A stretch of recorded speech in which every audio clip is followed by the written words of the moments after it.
Il racconto dei magi, che in modo particolare in Matteo è dettagliato, pieno di particolari, nel corso dei secoli ha incantato tante persone.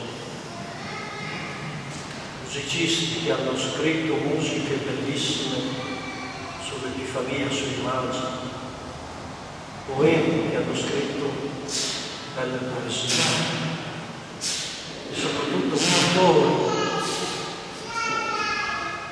L'adorazione dei magi ha sbizzarrito tanti pittori che ne hanno fatto dei quadri meravigliosi. Mi ricordo la prima volta che ho visto quello di Gentile da Fabriano, così pieno di ori, sono rimasto abbagliato. Ma Matteo non è un cronista, Matteo non è un giornalista, Matteo è un evangelista. Matteo scrive per insegnarci. Ed ecco l'insegnamento che io vorrei ricavare per me e per voi in questo racconto dell'Epifania. Il primo insegnamento è che il percorso dei magi simboleggia il percorso della mia vita e della vostra vita. Perché? Perché anch'io e anche voi, alla fine del percorso, incontreremo Dio. Come loro. È vero, lungo il cammino noi possiamo fermarci, possiamo prendere in considerazione altre cose, ma sarebbe errato dimenticarci che alla fine l'incontro è con Dio.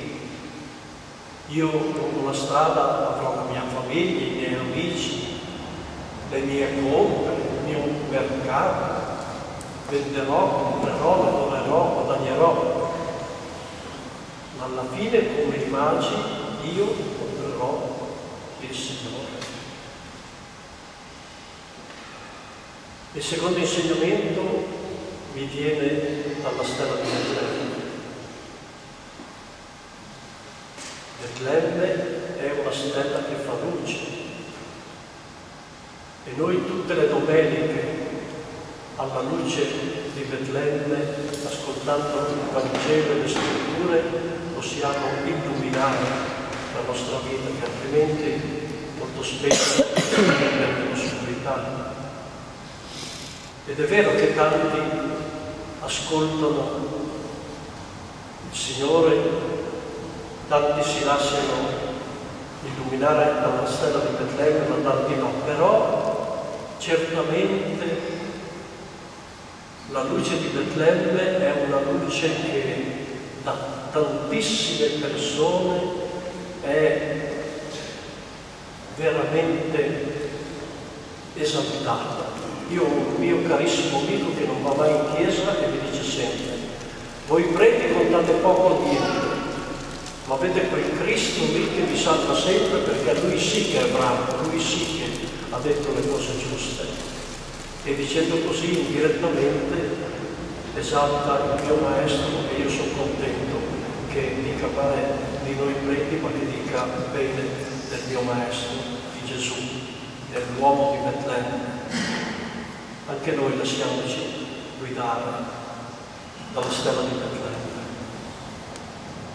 E terzo insegnamento: alla fine del viaggio l'ideale sarebbe che potessimo anche noi, certo probabilmente, però sicuramente, mettere davanti al Signore i tre loro. Signore, ecco l'oro della mia generosità, della mia fratellanza, del mio amore, delle mie opere buone. Ecco l'incenso della mia preghiera, della mia devozione, della mia meditazione sulle Sacre Scritture. Ecco la mirra amara dei miei sacrifici, delle mie sofferenze. Non sono Gaspare, non sono Melchiorre, non sono Baldassare, non sono uno dei magi, però io, Signore, sono un tuo fedele.